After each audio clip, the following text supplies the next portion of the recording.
do you like that, Bill? That's my buddy Ron and Marcus and I put that song together. Is that you playing the guitar? No, it's my buddy Ron and Marcus. They're both real honest to God, real rock stars, touring artists. It's awesome. I love that. What a great intro. And they can't get us for copyright infringement or nothing because that's an original song written for Your Saltwater Guide. Yahoo! Hell yeah. So, Bill, we got, oh my gosh, you and I, our heads are going to explode. The fishing is so phenomenal in Southern California. You're in Colorado, I'm in Cabo. I got to tell you something that happened here in the last 5 days in Cabo. The water temperature dropped 12 degrees. It went from 82 to 64. Oh my gosh. And it's cold and green, and it's at the end of June. So the whole world, it's good for me because we don't have to be on hurricane watch when I go to ICAST because the water's too cold. But yeah, and I talked to Tim Ekstrom, and the water's cold from pretty much San Diego all the way to here. There's no Oh warm. my gosh. Why? Why? We're in a cold water cycle, back to normal, back to how it's supposed to be in Southern California. The warm water never really hit us back in the normal days until September or end of July into August, and then through September, October. And everyone got spoiled since 2015. But now we're back to reality. And yeah, look out. We might see an albacore. That's right. Well, you know, I've actually been watching all of the albacore charters and so forth. Obviously not California anymore, but off of Oregon. And they've got all kinds of charts, temperature charts like Terrafin that are showing that those albacore should be up there in no time flat. So it would be great if that stuff spread out and came south. And I don't see it out, you know. Now, didn't you just say the other day that Tim or somebody saw a jumping albacore? Yeah, that's what Tim told me on the Royal Star out there by the Tanner.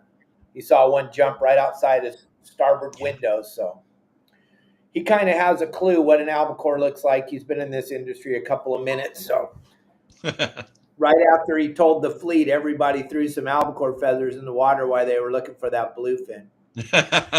Of course they did. Cedar plugs, all kinds of stuff. Yeah, and you know, the water temperature has been really interesting in the surf this year. It didn't get particularly cold in the winter, but it did get cooler than it had been in previous years.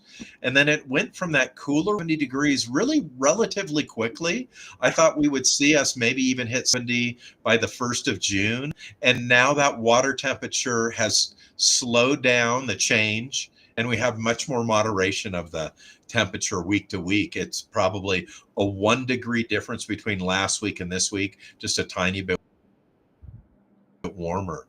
So the way it was going earlier in the year, Dave, it looked like it was going to 80 to 70, and it's just kind of stopped there.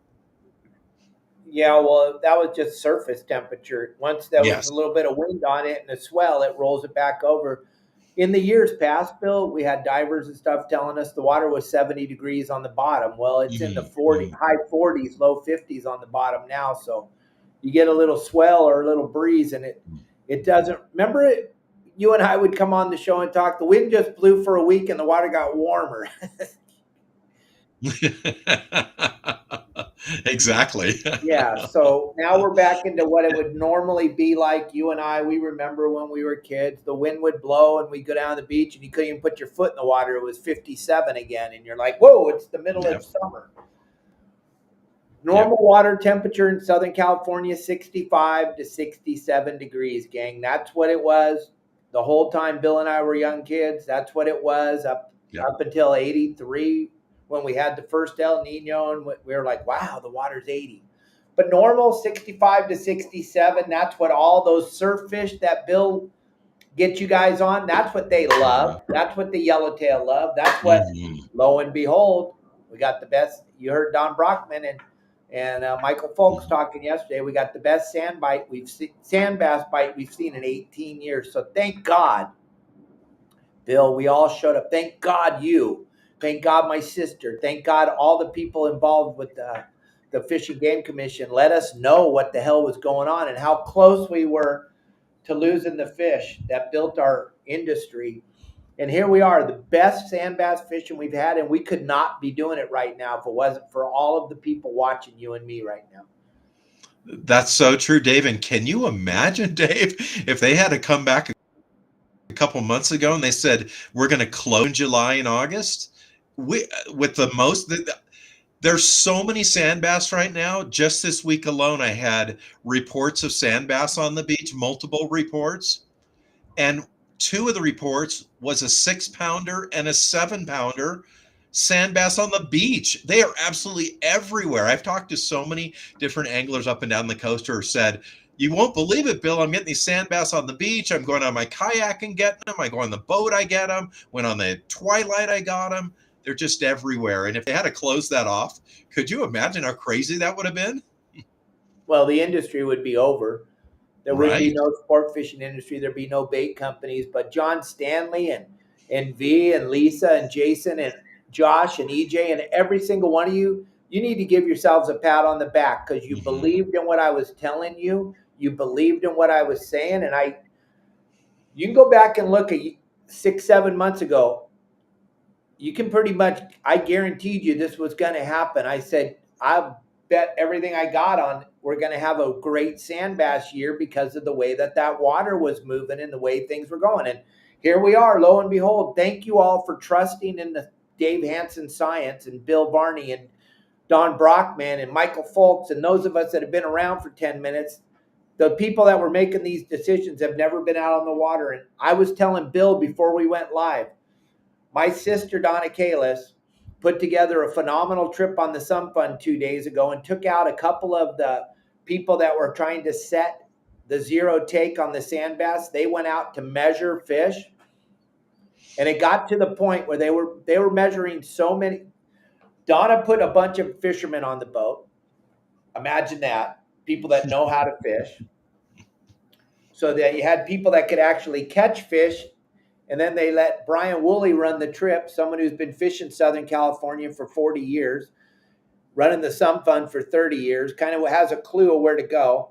He took these people fishing, and he covered a 30-mile area. He covered from Salt Creek all the way to the Newport Pipe. And everywhere they went, they caught zillions of fish. And like Bob Lorman was saying, Bill, they didn't just catch big, giant, white-bellied sand bass, the ones that migrated up here, but they caught every year class. They caught fish.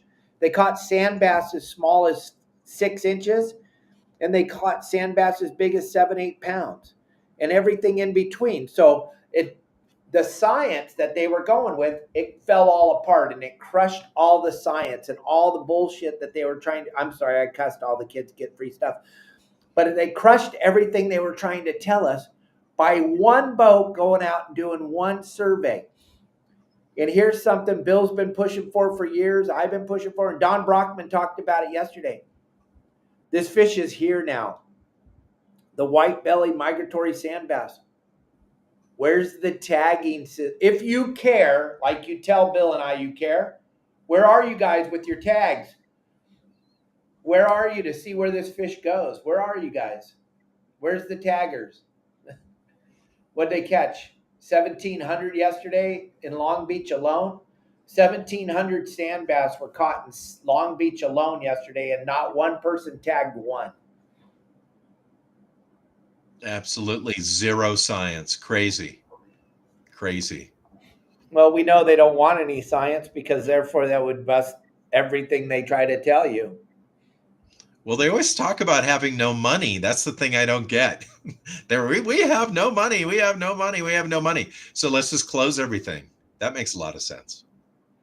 Bill Varney, between Bill and I, we could get a couple hundred people to show up with the tagging system, and they buy their own ticket to go out on the boat and go fishing. If you gave them the opportunity to tag, wouldn't cost you guys anything. I even bet you that Bill and I could get enough people to donate to pay for the tags, the little tagging gun that you tag them with. I bet you our people would pay for every single thing so that we can prove to you guys that there are fish in the ocean. Yeah, it is pretty phenomenal. And, citizen scientists, anglers want what's best for the environment. We are all happy to give information to the Department of Fish and Wildlife, work for them for free, even donate money for the tags, as long as our science is reviewed and is used and is looked at as legitimate. I mean, Dave, you and I and Donnie and other people who've been on the water our whole lives, our opinion is rarely, well, I mean, maybe people watching us, but our opinion with the government agencies is rarely looked at as legitimate. They're just like, Right. oh, these are these guys, they just go out fishing now and then. What would they know? Well, we've spent almost every day of our life up to, like in my case, over 50 years of my life on the water almost every day. And Exactly. whether I'm digging for gold or I was fishing or I was building something, if you have that much experience with something, you've definitely got observations and opinions. Hell yeah. And you kind of have a half a clue of what you're talking about. That's why they don't want to know what we know. They don't want to listen to anything we have to say. It's pretty sad, gang, when you break it down and think about it. There's so much information right at their fingertips from people like Bill and I. Bill and I talked about this on this show many times. They've never come to Bill and said, Bill, what are all your surf fishermen seeing? They never sat down with Bill and wanted to know Never. what they're seeing. Never. No, they already have figured out what the narrative's going to be. They already know what they want it to be. V, I'm trying to load up a picture right. I got it. I'm loading a picture right now of what this sand bass fish is. But this sand bass fish that I'm trying to load the picture on right now is the fish that built the sport fishing industry in Southern California. It wasn't built on the back of 200-pound bluefin. It wasn't built on the back of marlin. It was built on the back of this barred sand bass. I almost got the picture up. This fish migrates in. This is a DEI fish, V. This fish migrates into our waters when school gets out for the summer, and this fish leaves when school goes back into session at the end of August. And it would come here, and it'd be here July and August, and it would hang out. And this fish is super easy to catch. This fish, no matter what you want to say, just because you don't like the way it tastes, that doesn't mean they don't taste good. But this fish absolutely covers everything that you want a fish to cover as far as taking people fishing, because this fish is super easy to catch. They eat everything that you drop in the water. They make lure companies very, very wealthy because they eat every lure that you drop in the water. So they make it look like you got to have this lure or that lure or da da da da. So this fish covers. This is the DEI fish that you've all hoped and prayed for your whole life. This is the one I talk about all the time. I talked about it in the Fishing Game Commission meeting. For some reason, I'm having trouble getting this fish to load up here, Bill. But talk about what the sand bass is, why I try to get this picture up. Yeah. Well, one thing about the sand bass is that the sand bass is without question our most welcome illegal alien. As it migrates up from Mexico, no reason to stop it at the border. Come on through. We'll let you all go. And then it turns around and goes back. And, it's just, as you said, I can remember even as a kid, I think maybe the only thing that's more prolific could be surf perch, barred surf perch. But sand bass are absolutely everywhere. They've always been everywhere from when I was a kid. Remember over the years, Dave, like how many fish on the barge and that when we were kids came and went? There were the sable fish that came and went. There were the years where there was all that came and went. There were the years where there were all the starry flounder and bottom fish that came and went. But one fish that was always there was the sand bass. And although the sand bass would have greater numbers at certain times of year when the visiting sand bass came to spawn versus maybe in the winter, they were still there every month of the year. And it didn't matter if you're on the beach or on a kayak or on a boat or offshore, you could always find the sand bass. So how they could go after just that fish in particular. Once again, just like going after the barred surf perch, there's just absolutely literally trillions of them, and then different varieties of them out there, that with a hook and a line you have zero chance of reducing their biomass. If you think you're that good of an angler, you shouldn't be watching the show right now, because there's nothing that we can teach you. Right, exactly. But this fish, there it is. That's the barred sand bass, V. This is a great table fare fish. Look at that, look at that young man. Look at that smile. This is what that fish does for the youth of America plus adults. This is a fish that you catch in 80, 90 feet of water.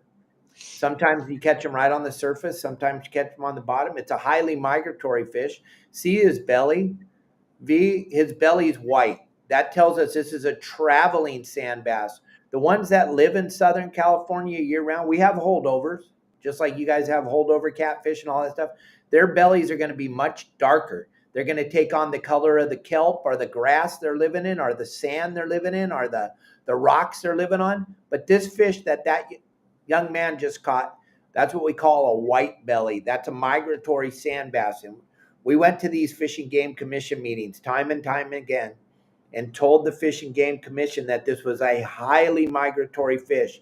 And we were shut down because most of the people on the commission, they've never fished.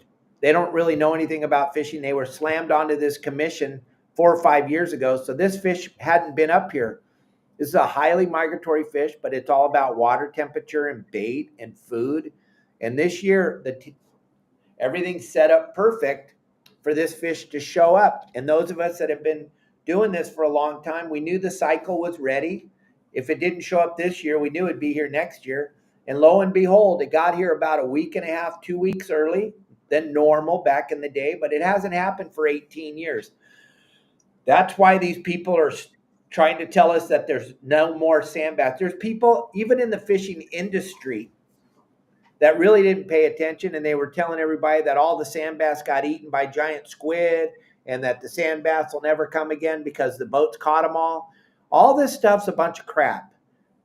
This fish is back in numbers we haven't seen in 18, 20 years, and it just showed up out of nowhere and it didn't migrate into our area.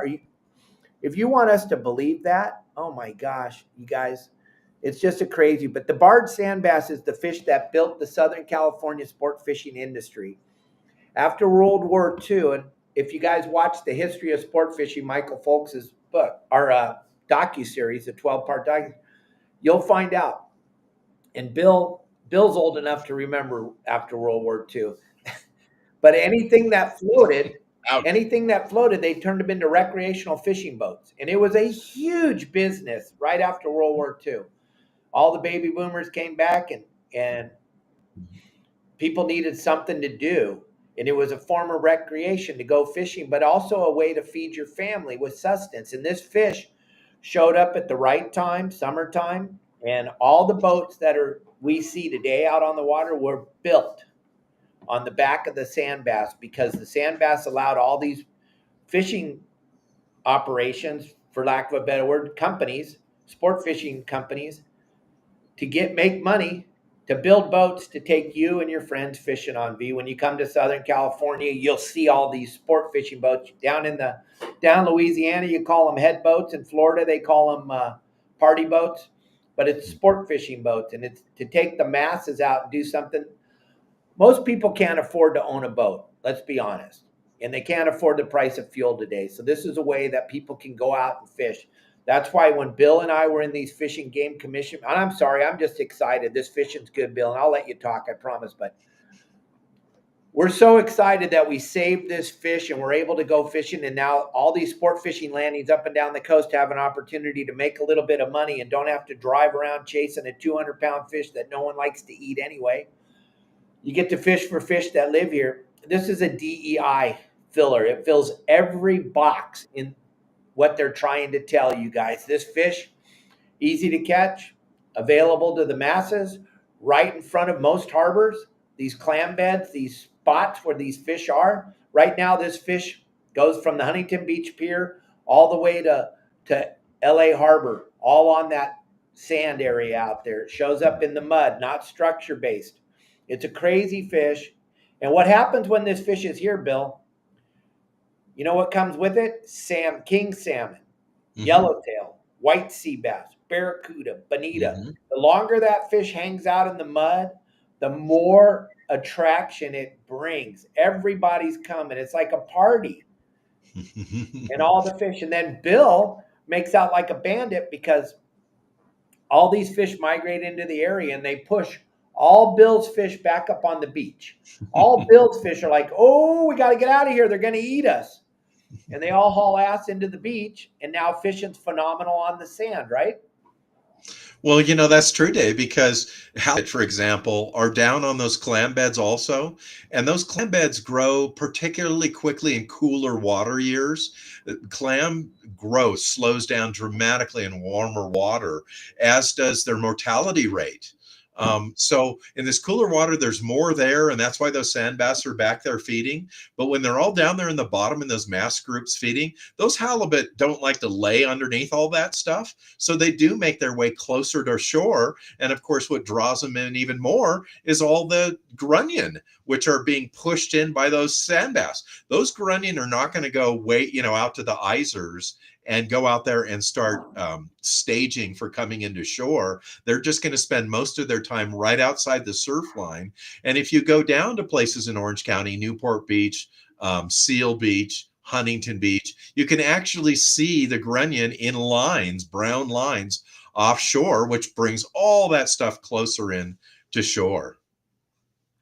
Absolutely. Gang, today is Okuma Wednesday. We can't do the show without Okuma's support. We really can't do much without Okuma's support. They supported me so big time up in Alaska, shipping up reels and plenty of Fish Labs lures and stuff. I want you guys to check out this McCarty Rapid Winder, which is going to come in handy as this bluefin starts to move into the coast to start to eat the sand bass. So check this out.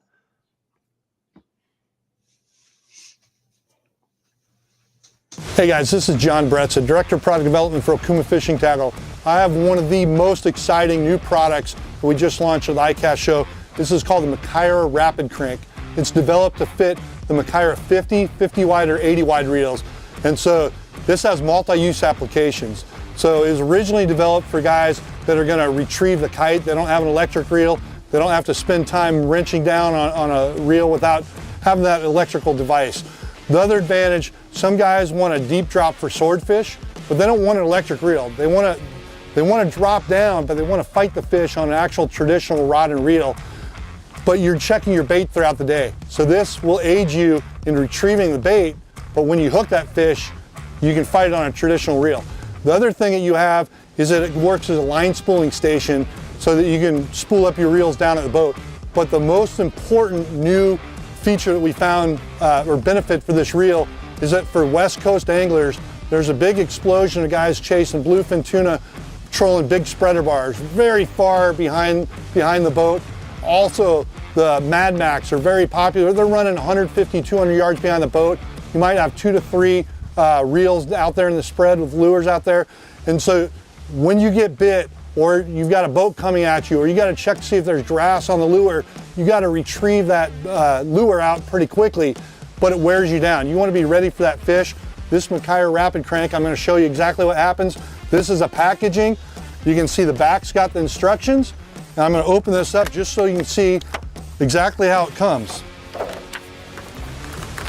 So you're going to get the Rapid Crank that we have right here, and then you're going to also get this shaft, which is what you traditionally see on a traditional drill.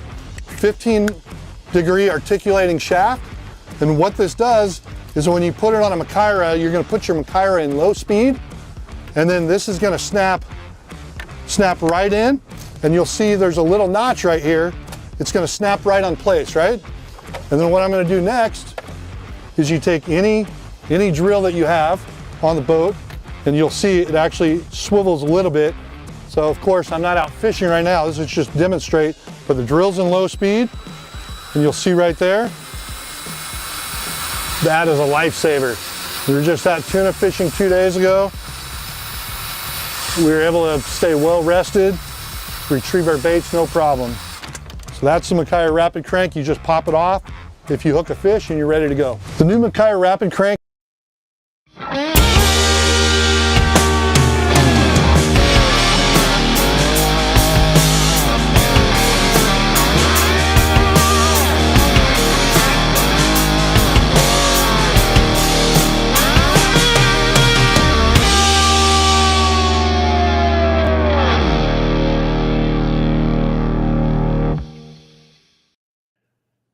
Gang, I just put the QR code up on the screen. The QR code's up on the screen. You can grab that Okuma product right there. Just grab that QR code, go over there, check it out. Okuma Fishing USA. Those of you that are listening, driving in your cars, it's Okuma Fishing USA. Go check it out. See what he's talking about, the McCarty Rapid Crank and all the other phenomenal products that Bill and I use on a daily basis out fishing. There's so many phenomenal products at Okuma, the travel rods and all the other great things that you can use. Mm-hmm. Bill uses their reel surf fishing all the time. So thank you very much, Okuma, for being a sponsor of the show. Thank you for being a part of Wednesdays for a very long time. I've been with them started out as a pro staffer a very long time ago when they were just getting into this Southern California fishery. And boy, oh boy, have they made a huge splash here. Yeah, I think Okuma is really going to, if they're not there now, they're going to be there soon as the leader in surf fishing equipment. Between their SP rods that were designed specifically for Southern California surf fishing, the SST, which is applicable not only on the beach, but in lakes and rivers and all that, and then all their lines of spinning reels. They're all going to be great for surf fishing. And there's really nobody else out there competing against them for some reason. It's an absolutely gigantic market, people who fish obviously on the shore. There's many more people who fish on the shore, as you know, Dave, than fish in boats. So they've done a great job, and we're really appreciative of Okuma for what they've done. Rick asked a question about the clams we were talking about. Yeah. The clams out there are bean clams. They're also known as Donex clams. I think they're known also as coquinas, I think is what they call them up north. And they're about the size of your thumbnail, maybe a little bit bigger than your thumbnail. They're not real big. People do occasionally harvest them on the beach and eat them. You need a lot of them to do that with. It'll take a while, but that's what they're out there eating. Yeah. And as far as on the beach, Jason Cutter just said he's catching 90% of his fish 10 yards from the sand, Bill. Talk about that for a little bit. You taught me this a long time ago. So this is something that I think, Dave, I must have struggled with this for years, because when I was, probably until I was maybe a teenager, I thought, all the big fish were out there. My dad had sent me out on the boat to go out to the barge, and it was 1,000 feet deep on one side of the boat, and it was 150 on the other side. And you thought that's where all the fish were.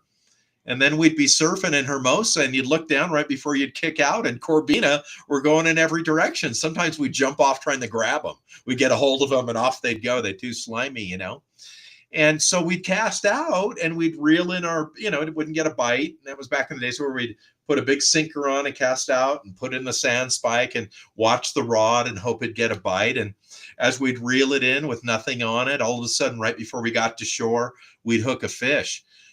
I would say 90% of all surf fish, so we're not talking about yellowtail or white sea bass, but when you're talking about perch, yellowfin croaker, spotfin croaker, corbina, halibut in a large way, all of those different fish, they're all going to be from the dry sand out 50, 60 feet at the most. And many, many, many of those are maybe only 10 to 30 feet in front of you. So that's why they're catching them there. And why is that? It's all of this stuff in surf fishing, and really a lot in fishing, is really simple things that you need to, if you have a moment, to think through on the basis of as if you were a fish. So I know it sounds stupid, but fish have no hands. So those fish that are eating their food or forage in the surf, they're eating things that are in the sand, like clams, worms, sand crabs. They have no way of digging those up. Let's say they were at a lake and that was on the bottom. They would, unless those forms of food came up to the surface, they would have no way of catching them and eating them. But when the waves crash, and especially close to shore, it churns up the food that is in that sand and gives fish the ability to pick that off as it's floating through the troughs. And that's why surf fishing is so good close to shore, is because the surf churns up the bottom, produces food for the fish, and they feed there. If you break or outside the surf break, there's nothing to churn up the bottom there. There's nothing to eat there. A, and B, they're totally exposed out there. So if a bigger fish comes along, if you've got a 5-pound and a 20-pound shark comes along, or yellowtail or a white sea bass, it's going to eat that fish. So they're all going to live and feed on the inside. Gang, you don't understand. What Bill's trying to tell you is there's no reason to not go fishing right now. You can do it on the beach, and they're biting wide open. You can do it on a boat. You can do it with a goat. You can do it on a house with a mouse. It's full speed right now. This is it. It's not going to get any better in Southern California, gang. And if you're following along, listening to what Bill's saying, but you're like, he's giving out so much information.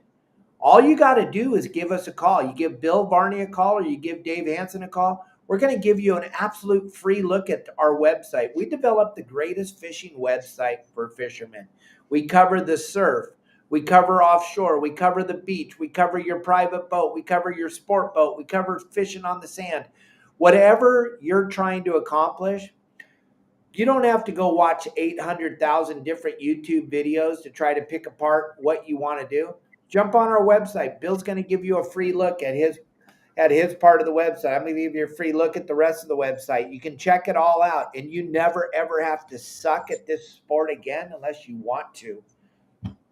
Absolutely. The thing about, being a member is, and we've talked about this so much before, is not only do you get the information about what you need to know at the beach, like conditions and all that, but for example, this week, we're going to talk about corbina, spot fin croaker, yellowfin croaker, halibut, and perch, and what right now, so that when you go down to the beach, you know how to set yourself up, whether you're going to catch sand crabs on the beach or stop by the tackle shop. If you want to target a corbina, you want to get a big corbina, we're going to tell you this week under our conditions report module exactly what bait those fish are eating. And as the season goes on, I'll tell you how that, as that changes, because corbina, for example, they're going to key in on sand crabs at some point, then they're going to change their mind and go to ghost shrimp, and then clams, and so on and so forth. So we cover all of those, not only conditions, fish report, but we need to know to be successful. And then last but not least, Dave, and you know this too, we encourage our members to text us, email us, call us on the phone, any one of those. If you're going out tomorrow and you want some tips on whatever beach you're going to, what baits you should use, how you should rig, what time of day you should go, what tides are the best tides, what moon phase is the best tides, all of that is just a phone call, a text, and email away. And then you know more than most everybody down on the sand. And I've got to tell you, Dave, it's crazy since I joined you like over a year ago, how many people, I would say there's a couple, anywhere between 2 and 4 a week, who send me a note and say, Bill, I saw you on the show. I'm part of Your Saltwater Guide. I took what you told me to do, and I went down to the beach, and look what me and my son caught. We can't believe it. And that has happened dozens of times. And it makes me feel really good on the one hand, but I've got to tell you, Dave, on the other hand, it just shows you that a lot of this stuff is not rocket science. If somebody points you in the right direction and you pick up a couple of tips, you can add what you know and what you learn to that and be a very successful angler. And then the other thing, Bill, that we do that no one else does is this right here. Here you got Justin Bottrell out fishing live, doing exactly what he tells you to do, giving you the game plans. He's telling you exactly where he's catching these fish. He's live right here out on the water all day today. He started at 6 o'clock this morning. It doesn't get any realer than this. Just like when you and I did the show when I was live in Alaska out on the water, gang. I have Starlink, and we were doing live fishing show on the water with the lures that the companies make, everybody, the rods, the reels, the ReelQuick system, everything that we talk about every day, you get to see us doing it live. You get to see Justin standing there on the back of his boat fishing with those Okuma reels, the Simars, and the Cortez 5, the conventional reels he's using exactly what he tells you guys to use live out on the water. There's no one else doing what we do. There's nobody else. I know there's a bunch of websites out there that would be more than happy to separate your money from your wallet. They want to really bad, but they're like, most of them are one dimensional. I'm not trying to take anything away from them. They all have a purpose and a spot, but there's only one website where you're going to get all the information. And Bill and I offer you a free trial. It's free. We don't want your credit card. We don't want your child's name. We don't want your wife's maiden name. We want you to go check it out and see if what we're talking about is real. And we don't care if you don't like it. That will not change what Bill and I eat for dinner tonight. It will change what you catch. But, a lot of people don't want real information. A lot of people, they're still watching CNN. They want to be lied to, Bill. Let's be totally honest. They love to be lied to. They do not want to know what's really going on out there. They don't want to know how good the fishing is because they constantly go out there and suck. So when they find out that there's real-time information and then their friends are watching Bill Varney tell them, well, if you just went to Seal Beach and you stood at this spot in the beach and you threw this sand crab in the water with this sinker and that hook, you would have caught a fish. They hate that because, man, you just revealed the fact that they can't learn. So we understand that, and we're not for all of you. We know that. We understand. We're only for the people that want to better themselves. That's it. We're not for everybody. I got you. I promise. It's not going to hurt my feelings if you don't sign up. Go grab one of those other websites. Go get involved with them. Let me know how much information they have about what's going on out on the water every day. Absolutely. I mean, if you want to learn, you want to surround yourself by people who are knowledgeable about the things you want to learn about. You don't want to just get hearsay from this person or that person, or somebody said, hey, this worked the other day. Well, why did it work? I mean, that's the question is the rig that you use, the area that you go fishing, the bait that you use, why did it work? Once you understand better why things work, what combination of things work best together based on what the tide is or the moon phase is or the wind is for that day, the better angler that you'll become for sure. Yeah, we're not, Bill, you were told by the guy that taught you that you got to give it back or this art's going to be lost forever. And I go right back to where I was standing in Pete Gray's booth at Let's Talk Hookup probably 20 years ago, maybe a little longer. And I stood there and I told you that I had just surf fished because I was staying in Del Mar. And I borrowed one of these guys' what I thought was a surf rod at the time. And I had that pyramid sinker and I threw my sand crab out as far as Dave Hansen could cast. And I'm like, dude, I heard you on Pete's show yesterday talking about how great the Corvina fishing is. And I'm like, dude, I caught nothing. And you're like, well, what were you doing? And I told you, and you're like, do you have a little bass rod? I go, yeah, I got 5 or 6 of them. You go, see those little troughs? We call them ditches. And I'm like, yeah. You go, that's where all the fish are. And I go, they're like a foot off the beach. You're like, yep, that's where they are. I'm like, you got to be kidding me. Like Jason Cutter just said, gang, that's where the fish are. They're right there in your feet. And you could wrote that book, and it's the light line surf fishing revolution. Yep. Yeah, that we didn't even know existed, gang. And I've been fishing my whole life, and it took me to stop pretending like I knew everything and listen. And it changed what I catch. If I go down to the beach, I know I'm going to have a really good opportunity to catch fish. Unless there's big waves, I'm not going to catch nothing.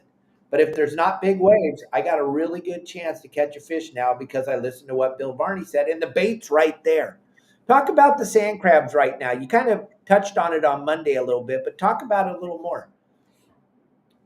Well, first about the sand crabs is that, we've talked about this before, where crabs, there's basically three variety of sand crabs. There's a cold water sand crab. That would be like in Oregon, Washington, Boston, places like that, Maine, where the water is cooler and there is cold all year long. And there are a lot of sand crabs there all year long, regardless of what the water temperature is. Then there's Southern California, where they go into hibernation right around October 1st. You can only buy it. They'll be really hard to find after that, where they dig down. They usually hibernate near pilings, rock structure, cement walls, things like that they can find. And then when the water turns 60 degrees, they come up to the surface in Southern California. And when the water is 62 to 64, that's when they begin to grow quickly and they lose their shells. They're very much like a snake, where a snake sheds its skin as it grows. Sand crabs shed their shell as they grow, and they grow a new shell on top of it. Well, now from stem to stern, I mean, from Halama Beach, I can say definitively from Morro Bay, which I was fishing at a couple of weeks ago, all the way down to the Mexican border. And of course, below there are absolutely billions of sand crabs. I was just on the phone a few minutes ago with Ben, the owner of Hook, Line, and Sinker up in Santa Barbara, getting a fish report from up there. And he said, there are so many sand crabs up here, it's unbelievable. And I get reports all the way from Coronado that says that they're absolutely everywhere by the millions. So they come up to this time of year, they begin to have eggs. When they spawn and have the eggs, it gives off a particular odor. As a surf angler, the more you do it, you'll get used to what that odor is. You'll park your car. You'll be able to smell it when you open your door, know that the beach is full of sand crabs. But Dave and me and all of you surf anglers out there, you're not the only ones who know that odor. All the fish know it too. So they're coming close to shore, and this time of year, those sand crabs will be losing their shells. They'll be growing bigger. That's going to go through, maybe the end of July or so. But you know what happens, Dave, is that if you and I were to go to the market and get a filet mignon, we love filet mignon, and put it on the barbecue, a night of filet mignon, 2 nights, 3 nights, as each night went on, let's say we ate filet mignon for 2 weeks in a row, it wouldn't taste as good as it tasted on day one. That's exactly what happens to the surf fish. They gorge on these sand crabs, and then once they've been eating them for about 2 months, and a ghost shrimp shows up, a piece of mussel shows up, a lugworm, a bloodworm, something in August hits the bottom of the beach and makes its way into the trough, that's the first thing they're going to be jumping on. So that's the transition we're going to see with sand crabs. And right now is the time where you want to concentrate for all surf species, maybe with the exception of halibut, on going down early and finding the sand crabs, particularly if you can go the day or 2 days before and get your bait ready, and then going back to the beach at those right tides at sunrise and sunset and fishing them. You'll, without question, I guarantee you'll have luck. Right. And it's so easy, gang. Mm-hmm. And free. Yeah. But once you listen to what Bill has to say, gang, it's just it makes it so flippin' easy. I'm like, why did I miss out on this for 40 flippin' years? Because my ego was too big to stop and listen. And I would hear you on Let's Talk Hookup with Pete Gray week after week talking about this place and that place. And I'd go down there with that surf rod, Bill, and I would just wing out that 30-pound a mile with my 2-ounce pyramid sinker, so my bait didn't move around the water. And this is like, wait a minute, I'm doing something wrong. And when Bill broke it down, and then all the bait's free, I'm like, I'm in. Free bait, and this is how you do it with the small hook and the light, tiny little sinker. And and now Jason and Matt and so many of the members are just, and Darren, you just changed their lives when you came over here. They all love to fish, but they love to fish anywhere. And now they get to fish after work or before work, and they get to go surf fishing and do what they only dreamt of, because we didn't understand that you didn't need that giant fishing pole. Well, I'll guarantee you one thing, Dave, that has changed. And for some people, like my dad, for example, to the negative by us going to this light line surf fishing equipment and not only making it easier to use, more fun to fight a fish and catch more fish. But back in the day, you've got to remember that. Do you remember? I mean, I know it's been a while, but do you remember back in the day when you used to be able to smoke a cigarette and drink a beer at the beach? Remember those good old days? I Well, have no back idea in what those, you're talking about. yeah, it's been so long now. Well, back in those days, me and my dad would go surf fishing and we'd carry the ice chest down to the edge of the water and we'd cast out and we'd put the rod in the sand spike and my dad would smoke a cigarette and drink a cold beer. If I had light line in those days and I was running up and down the beach fighting fish and getting bites all the time and stuff, my dad would have had no time to drink beers and smoke cigarettes. So I know times have changed. We've gotten a little bit more healthy nowadays. We take some energy to find the fish on the beach rather than just sitting on our ice chest hoping they find us. And that's some of the changes that we've really seen. But if we have a minute, I want to kind of go back to what you said, Dave, about the sand bass and how the sand bass built, that the California recreational fishing industry. If you go back to the 1800s in Southern California, and like when you're watching the history of surf fishing, or excuse me, of fishing, that covers all the United States and all over the world, really. But back in the Los Angeles area, for example, in the 1800s, many, and really began in the late 1700s in Los Angeles, several piers were built, and those were built exclusively for lumber to be carried down from the Pacific Northwest on ships to Los Angeles and then shipped on trains from Los Angeles back to places like Chicago, Missouri, in the Midwest, really possibly all the way back to New York.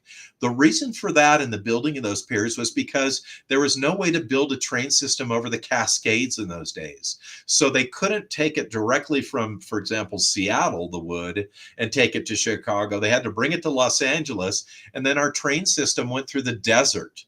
And so when they built those piers, and you're looking anywhere from really I have pictures back to about 1860 to about 1950, roughly.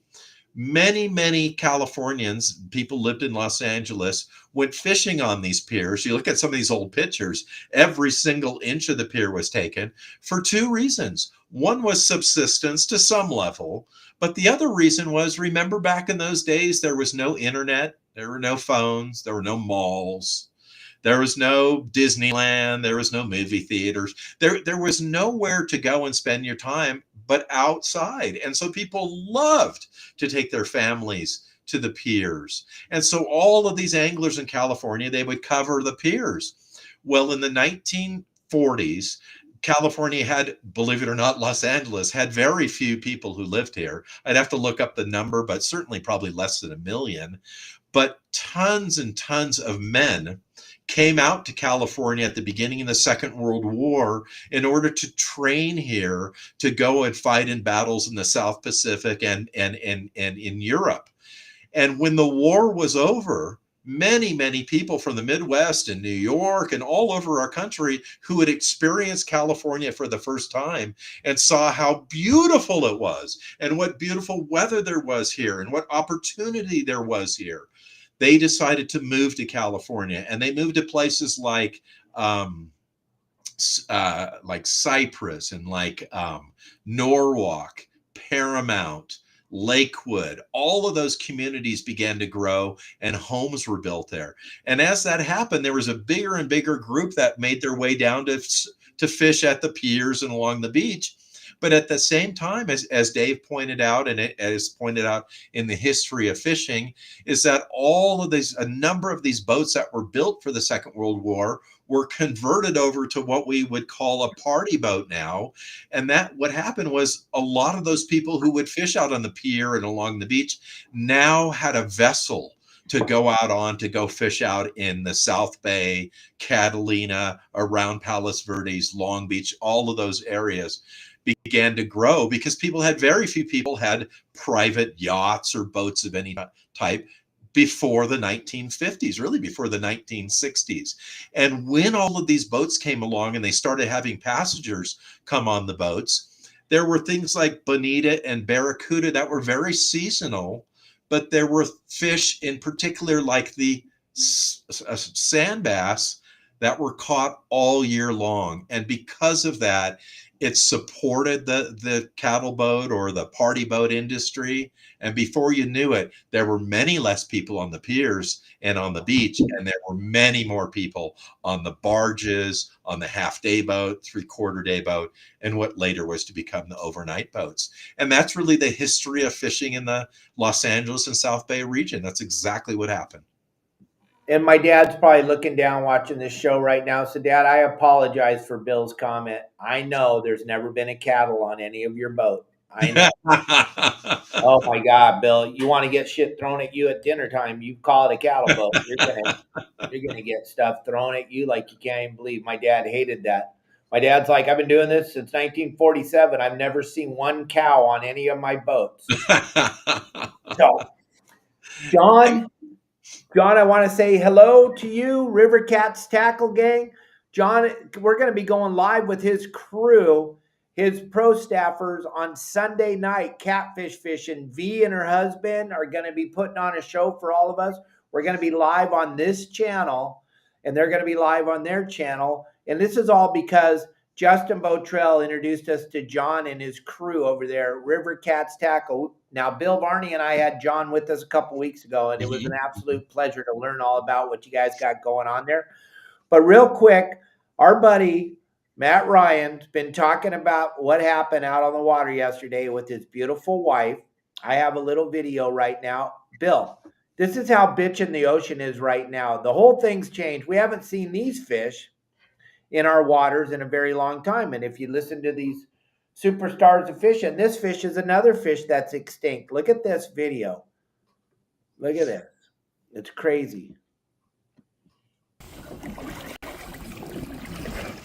Well, cut it off.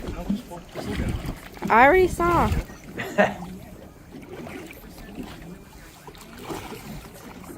see the blue pliers in here? They're right here. That's a blue shark.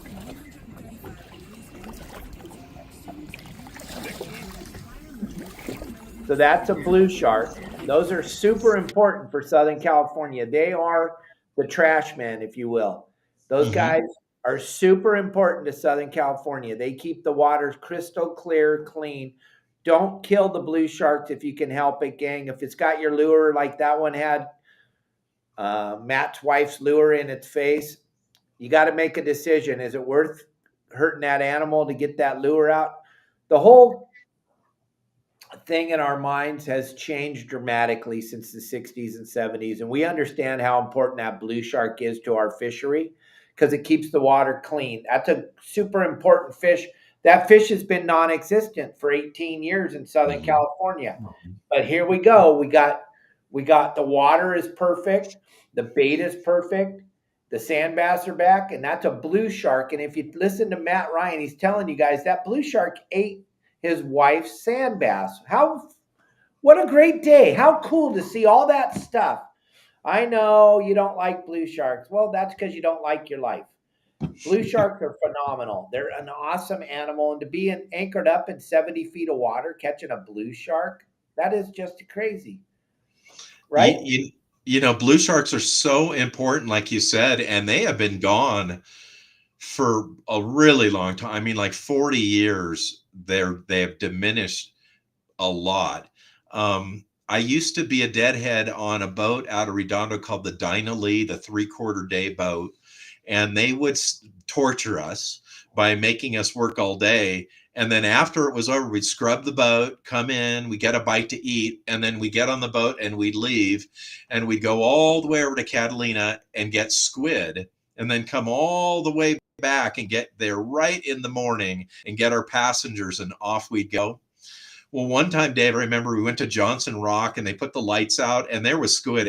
Like as far as you could see in the lights in their circumference, there was squid, and that hasn't changed at all. there were so many blue sharks back in those days that I remember saying to the skipper of the boat, there's so many between us and shore, I could literally walk on them to shore. That's how many blue sharks there used to be. They used to be absolutely everywhere. And then all of a sudden they really began to diminish and then disappeared. And I've been told that a lot of that had to do with the gill netting that was done in Mexico and some of the gill netting that we had that were catching them. But remember back in the day, Dave, when we were kids and we'd be going out in the boat and the skipper would have his 22 and he'd just sit up there and shoot 10 of them along the way to Catalina. They were absolutely. Yeah, and it's sad. I partaked in that. I feel bad today because I know how important that animal is now to the fishery and how important it is to everything. And for children to see a shark, it's pretty spectacular. I feel bad about the things I did in my past, but all I can say is thank God we didn't have cameras back then. And burrito catfishing lady Lisa, thank you very much for being there to correct me. Yes, I'm a knucklehead, that's for sure. Everybody knows for a very long time. But yes, the live catfishing is Saturday night, and the RCT live show is Sunday nights on their channel. But our live catfish fishing will be Saturday night. It'll start about 6 o'clock Pacific Standard Time on this channel. And then the RCT show on Sundays, you guys should check that out because it's very entertaining to learn about another fishery. Is pretty spectacular, pretty cool. And I've catfished before and it's a pretty neat fish, but my gosh, you guys, if you haven't seen it yet, you'll be blown away by the size of these catfish that John and his pro staff, Lisa and V and their husbands, and these people are catching some of the most amazing catfish. And then Andrew, this human being is one of the largest human beings I've ever seen. He puts a soda can in his hand, you can't even see it. And he got a picture of him holding this gigantic catfish up. It's absolutely amazing, the size of these catfish. These people are wonderful human beings. It's fun to be a part of the group. Thank you very much for allowing all of us in, Lisa and V, and tell your husbands and tell Andrew. And then John, you're the dad of the group. And thank you for being on our show. And I would love for you to be a guest with me and Michael Folks on next Tuesday to talk about the history of fishing. So I'll give you a call today. We'll hopefully set that up. Hopefully you're not too busy at the shop and you can come on and be with us on the history of sport fishing, because what you guys are doing is part of the history. That catfish fishing is a true thing that is super cool to watch, and it's super cool to get children involved. And if you get seasick, I'm telling you, you want to go catfishing because you can go catch big, giant 100-pound fish in flat water, gang. It's insane. Right, V? Right, Lisa? Absolutely. Yeah. Stay off that water. It can be dangerous in lakes too. When that wind comes up, it's time to go home. That's all I can say. Well, Brent had a question. He said, are blue sharks the same as soup fin sharks? Nope. They're both sharks. That's their similarity. Blue sharks are offshore sharks, and they're blue in color with a silvery white underside. Soup fin sharks are commonly found around reef areas and inshore areas. And soup fin sharks often grow larger than blue sharks do. And they both eat about the same thing. They're kind of junk eaters there. But yeah, there's a definite difference between those two. And of course, there's various physical differences. And the blue shark is not an edible shark, gang. It's like very much going to taste like ammonia all the time. Yes. All sharks urinate through their meat. Some of them just don't have the ability to process the urine as well. The blue shark's meat is unedible. There's no reason in the world to take one, kill one, cut the line, let it live. Hopefully you're all using black or bronze hooks. You're not using those chrome plated hooks. All they do is last forever. But those black or bronze hooks, those things rot out right away. With all the fish in Southern California right now, if you haven't witnessed this sand bass thing yet, and most of you haven't been in the industry long enough. It's been 18 years. Matt and his wife went out yesterday. Matt, you can't emphasize enough. I know you told everybody on the website and you're telling everybody on here. It's such a bitchin' fishery, right? It's so fun. It's so available. And these white-bellied sand bass are different than the ones that live here year-round. The meat is different. The way you catch them is different. It's just a phenomenal fishery, Bill. And it's so cool that it's back and it's here. And you and I live to see another cycle repeat itself. That's one of the cool things about being alive. My good buddy Cubby, you know Cubby, he's watching right now. And like he says, he's having all kinds of crap luck with this cancer that he's surviving. And all he wants to do is be alive to see another cycle. Well, you made it, Cub. You got to see the sand bass cycle that you and I grew up on. It's here right now, and it's pretty cool. And all Cubby wants to do, when people say, God, it sucks to be old, all Cubby says is all he wants to do is be old. He just wants to be old so damn bad right now. So take advantage of your life, gang. Don't beat up on yourself. Go out there and enjoy yourself. Go surf fishing. Listen to what Bill has to say. Go catfish fishing. Todd Manser, right here, right now. How bitchin' is this cycle we're in again, Todd? You, me, Bill, all of us that have been doing this for a long time are so happy that we're back in this Southern California fishing cycle. And those of you that only like to catch bluefin, I'm sorry. You guys are missing out on something really spectacular. Dave, I was listening to one of the skippers last weekend talking about they're fishing for bluefin and they had a really good day. They've had some good days. And he said, we got, I know it was like 10 fish over 200 pounds. He said, it is amazing how many anglers now will get one of these big 90, 100, 110 pound bluefin. And then when the next one comes up to the boat, they beg the deckhand to cut it off because they don't have enough money to clean it. It's like a total 180 now. People are just saying, we want to let them go. We might want one, or I was out here a month ago. I got enough fish for the next year. We got to let them go. So it's a lot easier to pull that sand bass out and grab it by that bottom lip and take your hook out and take a good look at it and drop it back in the water. Or take the 5 that you're allowed right now because they haven't finished the law yet, and take them home and eat them, or give them to your friends that have been begging you for fish since they saw you bring that fishing pole out of your garage, and they look at you every day and go, do you have any extra fish? You don't understand. Well, you got a fish and you can give it to someone to eat it.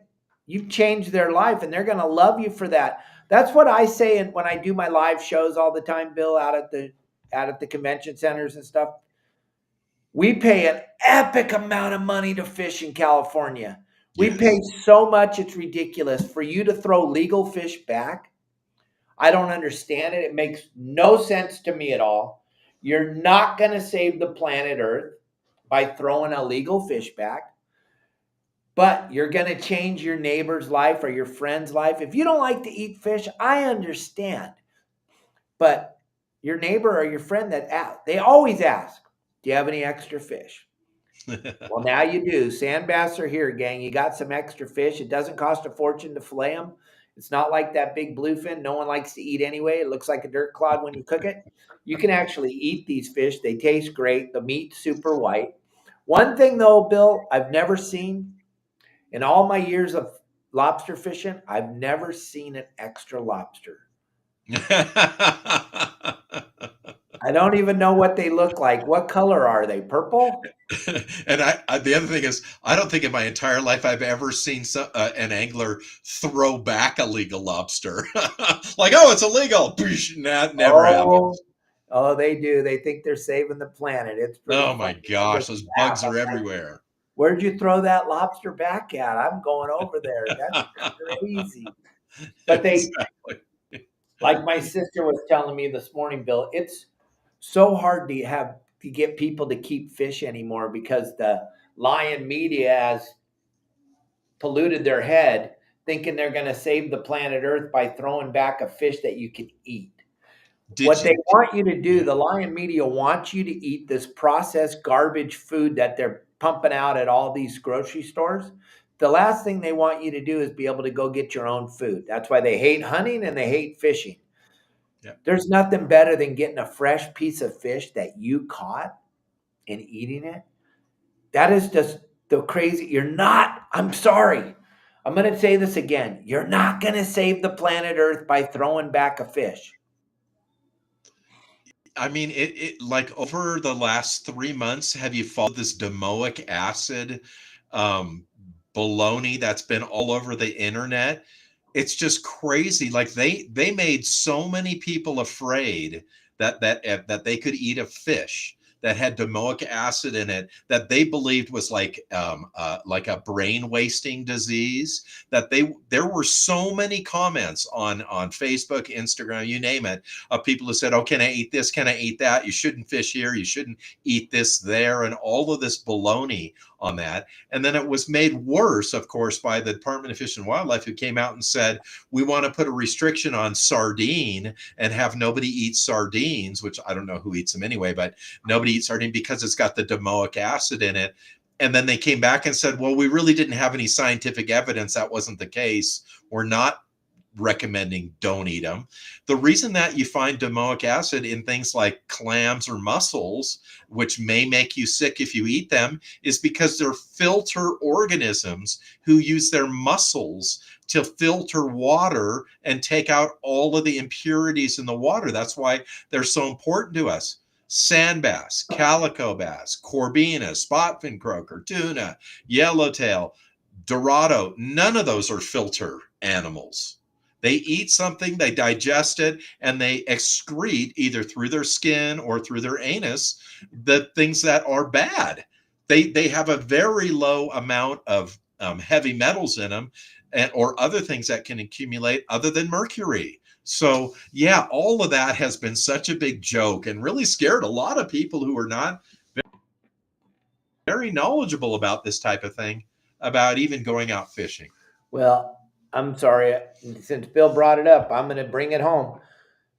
They want to control what you eat, gang. I have a seminar that I did about 10 years ago that's gone viral on social media where I talk about people that think that eating a cow or a chicken is more healthier than eating a fish out of the ocean. I don't know if any of you have ever seen, and I love cow. Don't get me wrong. I'm the last guy that's going to tell you not to eat a cow or a chicken, but I don't know if you've ever seen where they come from or what they do and how they raise chickens and cows. That fish that you just caught out of the, I don't care if it's every part of it's that acid crap they're trying to blame. It's still better than a cow or a chicken. It's gotta be. Go watch a video on a slaughterhouse or go watch a video of how they raise chickens and tell me that sand bass you just caught at Huntington Flats is worse for you than a chicken or a cow. Now, I eat all of them. I got an iron stomach. I don't really care, but I'm just trying to tell you it's all lies. If you haven't paid attention to what the hell's been going on in the United States of America, 4 years ago, there was this thing going on, and we got to find out how the media lied to us. Everything was exposed. This food thing, there's a guy named Robert Kennedy Jr. who's exposing this baloney going on with the food that we eat. They do not want you to eat fresh deer. Justin will tell you, they don't want you having a deer or an elk or a calico bass, sand bass, halibut. So they've made all this garbage up, gang. Eat the fish you catch. And like Tommy Gomes always says, good seafood isn't cheap and cheap seafood isn't good. So it costs you a fortune to go catch that sand bass. Eat the damn thing. Eat that halibut. Eat that sand bass. Clams, mussels, whatever. They got to be better for you than a chicken. Absolutely. I mean, think about what fish, what marine organisms eat. They eat organic, all natural foods. Now, yes, there are areas where, some fish is eating by the sewage pipe or something like that, or DDT, or those are always possibilities. But the greater amount of it is so well fed. My buddy who owns a hog farm, they grow thousands of hogs that go to slaughter. It's amazing how quickly these hogs grow. They grow from about this big, like the size of a small cat, to 160 pounds in 6 months, and they feed them corn the whole time, and they grow their own corn. It's natural corn and all that, but they don't have a wide variety of things that they're eating, like clams and mussel, fin fish, all of these natural things from their salad, from their own personal environment. So yeah, it's foolish to think that, oh, these fish that are coming out of the ocean are dangerous or bad for us. Once again, zero science. They don't even know how many of them are there, and then they're telling you they're bad. Absolutely. It's absolutely crazy. It's just so funny that they just think they can keep lying to us, and we're just going to keep following along like sheep. But I think we're over it. Most of us anyway. There's still that percentage of people that voted for the young lady that was running for the president. There's still that percentage of people out there that are, whatever they tell them, they're going to just walk right in. But those of us with the brain, we see what's going on, gang. And it's okay to eat fish you catch. You're not a criminal, and you're not going to die. All right? You're going to die. None of us are getting out of here alive. Let's be perfectly honest. But you're not going to die from fish. Maybe chicken or cow. But there's not one person who's died from a corbina yet. So I think we're good. We're good there. Absolutely. So let's talk a little bit about surf fishing. Do we have a few minutes to talk about that? We got all day, Bill. We got a giant audience. People are still engaged and still making comments. We got no reason to shut this down. It's a beautiful day in Cabo. It's about 95 degrees, but the water rolled over. It dropped like the craziest thing you ever seen. I don't know if you saw me talking about it, but we had spinner after spinner after spinner, which are hurricanes, lined up down here.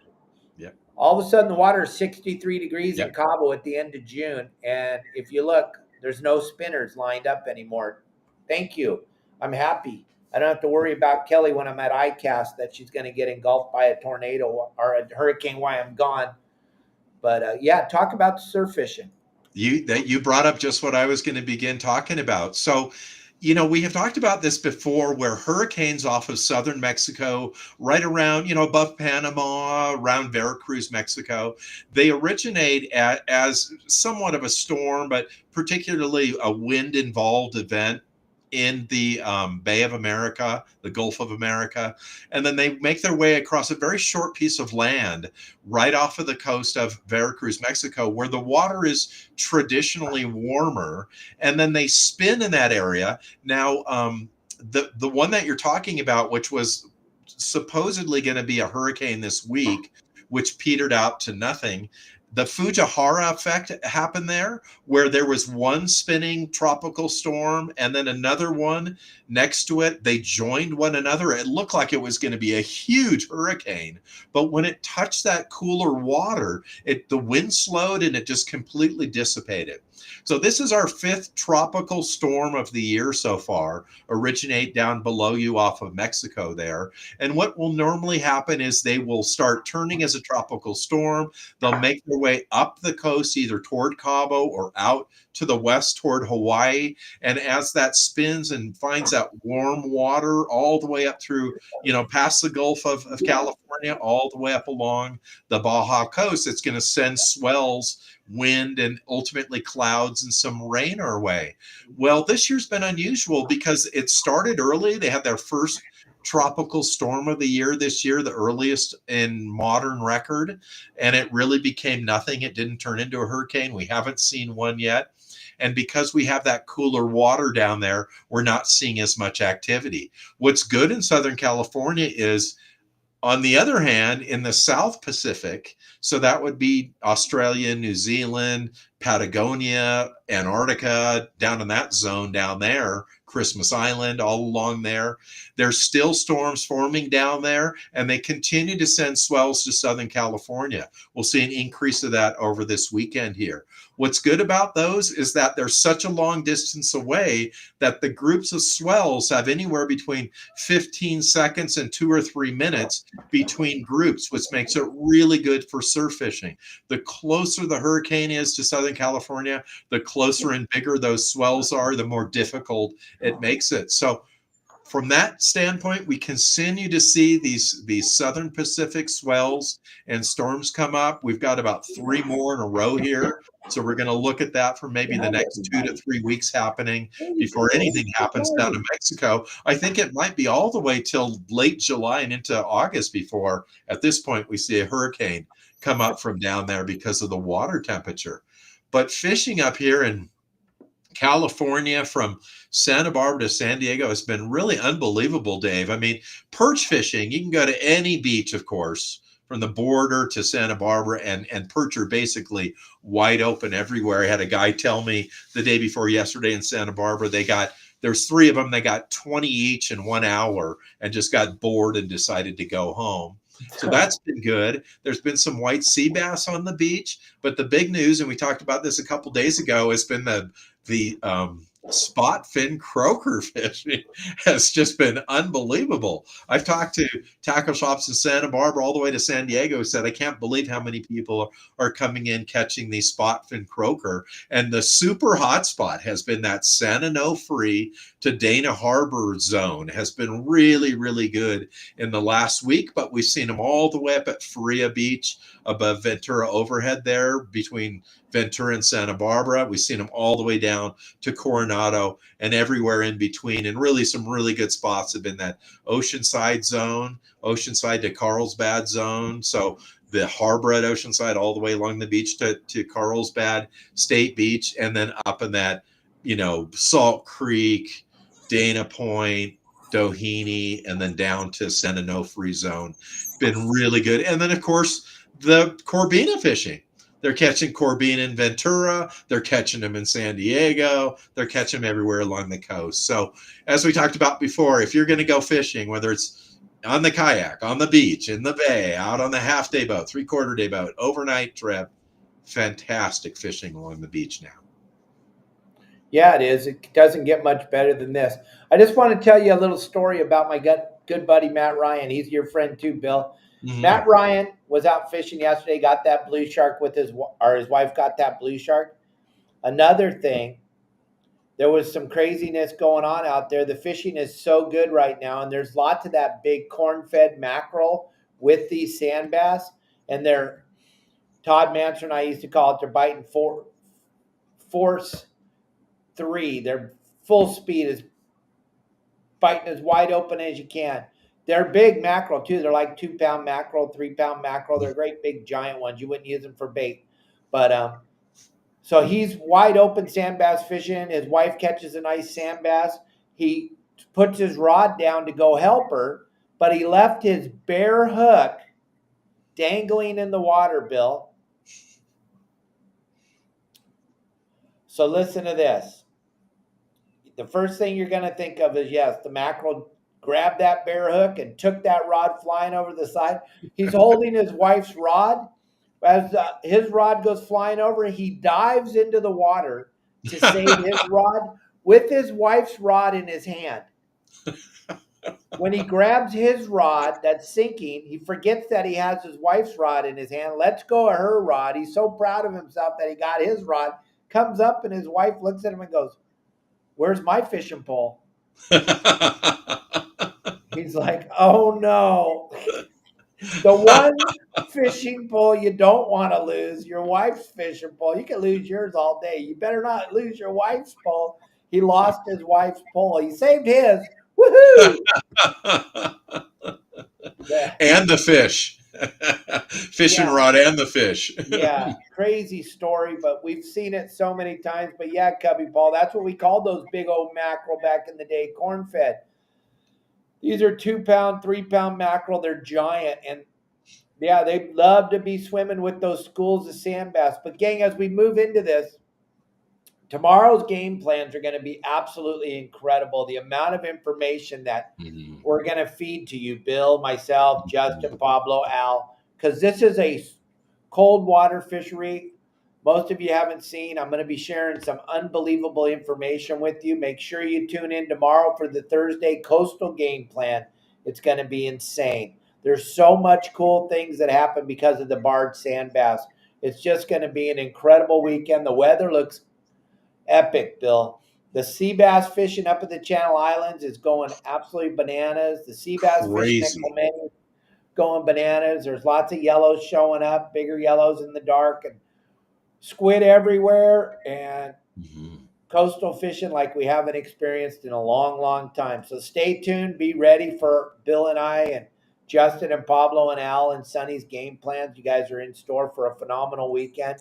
You guys are going to have a good time. And yes, Jeff, Marley is super happy. He has been eating vitamins for the last month. We found something that he likes. So we got him this Pediacare stuff from the store that he loves it, Bill. So now he's getting all the vitamins that he hadn't had for a long time. He is like a little teenager. He runs around the house. He tears things apart. We just got to break him of this habit that he just picked up, biting. He's way into biting. It looks like I've been calico bass fishing. My fingers are just torn up from this monkey biting me all day long. But I wouldn't trade him for the world. He's my little pal. He's my little buddy. Yeah, calm down, buddy. Calm down. Yeah, he's really healthy right now. He's doing really good. You should see him run. We do the Monkey Olympics every day, Bill, because we have a 2-story house. So we'll take him down to the living room, and then we'll go, all right, go. And he flies up the stairs. He can go up 2 flights of stairs in about a second. He's flying. He looks he's doing really a lot more spry than a month ago. Oh, yeah. He's all fired up. Look at him. He's attack mode. Goodbye. He's back in his cage. He's gone. See ya. And those of you that have never seen the show before, yes, he's a monkey. He is a marmoset monkey, the smallest monkey in the world. He's 8 inches tall, full grown. Yeah, and he needs to go ride on your dog. That's for damn sure. Rosie will be carrying Marley around. That'd be the greatest video ever. Gang, that wild Alaskan lodge that we fished at last week for a couple of weeks, absolutely incredible. The fishing was insane.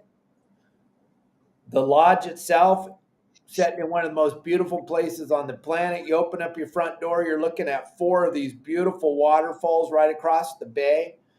The bay is incredible. We showed them a whole bunch of things. You can catch 1 million fish in the bay. You can catch 1 million fish everywhere up there. We're going to keep pumping out the Wild Alaskan Lodge videos. I don't know, between Pat, Ron, and I think we shot over 800 videos. So just get ready. Those are the videos that are going to be going in the rotation here for the next couple of months, I bet. So hopefully you enjoy that stuff. You got any questions about the lodge or anything, let me know. And you want to get involved with Captain Bill Varney or Captain Dave Hansen, just give me a call, 949-374-0786. I'll give you an absolute free look at Bill's section and mine. And you can make your own decision if it's worth having a bunch of knowledge and being able to go catch fish. Or if you just want to suck, it's okay. Go ahead. We're not going to judge you. Continue to disappoint yourself. We're fine with it. Yeah, the biggest problem, though, is your family. They're thinking you're going to take them out there and you're going to catch them some fish, and you just fail over and over again.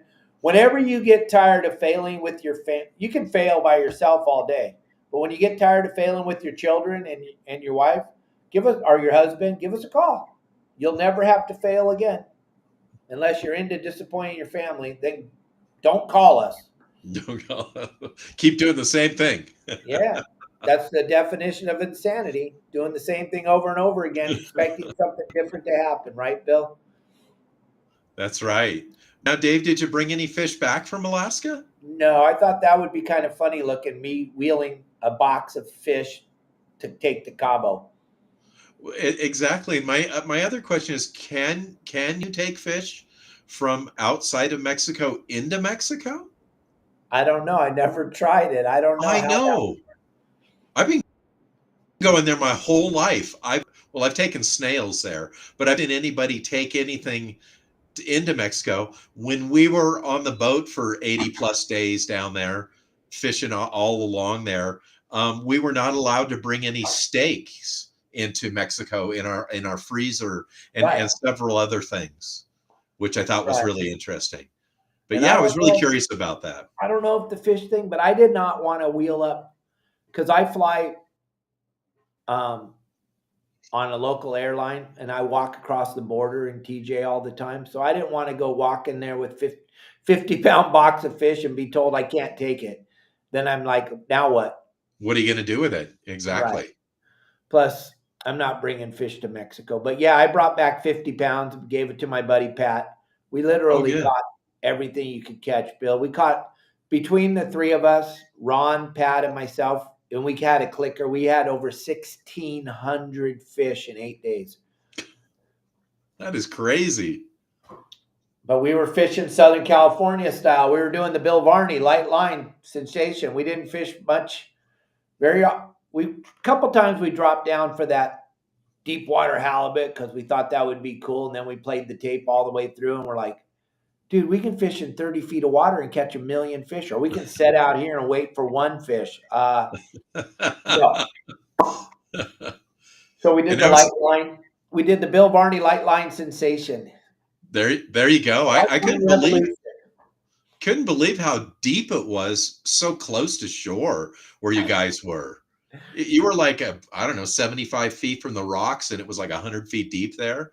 Must be some canyons that drop off. We had the bow of the boat bouncing off the bank, and the back of the boat was in 150 feet of water, and the boat's 21 feet long. The boat was 21 feet long, and we would drift along the edges of the bank, Bill, and it was as fast as you could drop your lure to the bottom, you'd get a bite.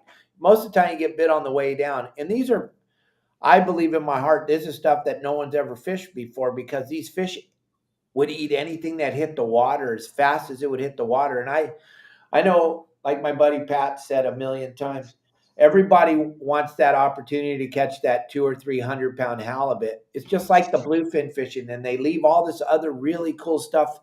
Look at this. This immediately bit on. I'm just amazed that there's even fish in this crappy little lake that Pat picked to fish today. Oh no! It's Captain Magoo to you, buddy. Ron's got a whopper. Ron may have a lingcod here in the depths. You can slide my out. Well, oh, look at the size of the black. That's a big one. We got a whopper on the Akara. We got a whopper on the Mad Eel. There, look at that. Hold it up there for everyone to see that thing, Ron. Immediately bit on. It was just right where we were. It was 150 feet deep. I mean, not only is it insanely beautiful there, but it's calmer than a lot of the lakes I fish on. It's so calm. It was just absolutely incredible. We stuck our head out in the ocean a couple times, and it's like, we want to go back in there where it's flat, calm, and sunny, you know? It was just such an experience, such a beautiful experience. And the number one thing was, I'm not taking anything away from all you superstar guides in Alaska, but to be able to go fish for what I wanted to fish for and the way I wanted to fish was pretty spectacular, because I've been on a lot of boats with other people, and you kind of got to go, hey, could we go try this? No, that's not how we do it here. Okay. Exactly. All right. Let me suck my thumb and sit over here in the corner. I found out that the way we fish in Southern California works perfect up there. Exactly. It worked just fine. There was never a time why one of the three of us didn't go, maybe we should try putting on some 200-pound fluorocarbon and a 12-aught circle hook and a piece of salmon and drop it down 300 feet. That never even crossed our mind. Or go drop down 1,800 feet for a black rock cod. A black cod. That's not fun. I don't think the electric reel. The guys come back to the dock. Hey, we caught 12 fish in 1,800 feet of water. Good for you. I caught 1,000 fish today in 30 feet of water. Really? And you can let yours go if you wanted to. I don't think you can let stuff go that's in 1,300 feet of water. And all those trees that were in front of us right there, Bill, are just immediately bit on. And you're hearing them screeching and stuff as you're fishing. And every once in a while, you just throw one of those rockfish over the side, and they would come down and fight over it. I got some great videos of them fighting over our rockfish. That's so awesome. Absolutely insane. Just time of our lives. Wonderful, wonderful time. And then I got some good news yesterday, gang. I'll be at ICAST. And Tom Rowland, I had lunch with him down here in Cabo a couple days ago, and he's going to allow me to have a sound booth at the ICAST show to do my podcast Wednesday, Thursday, and Friday. So we'll be live from the ICAST show floor doing our podcast every day at 12 o'clock Pacific Standard Time. And we'll bring in some guests from out there on the show to talk about ICAST. Hopefully Glenn Hughes, the president of ICAST, will join us. but it'll be awesome. There'll be no downtime. We get to do our show. I guess we're making a mark in this industry now, Bill. So people are starting to see that it's kind of important to do these podcasts. Yeah, I think if you hang around long enough, you'll be included. Well, that's great. That's great. And as you know, I was just down in Orlando a month ago, down there green bass fishing. Man alive. There is so much water in Florida. There's lakes galore everywhere. There's the Atlantic. There's the bay. There's just everything down there. It's amazing. Yeah, every corner. Every time you come to a four-way stop, there's a lake on every corner. It's our pond or whatever, full of alligators and snakeheads and peacock bass and green bass. It's a wonderful playground until yeah, it's amazing. Until July, August, September, October, and it's so humid. Like Pete Grossbeck used to say, is it a 4-shirt day or a 5-shirt day today? Really. And I told you, my buddy who had his little, they're in their neighborhood, they've got a dock and a launch area that is in a little canal that goes out to the lake. And then you go out on the lake, it's a big lake. And then he tells you that there's 6 lakes that size connected to one another. And if you're a bass fisherman, you'd never have to leave your boat in those lakes your whole life. You could never cover all of the surface area in one lifetime. There's so much fishing to be done down there. See what Tyrone wrote?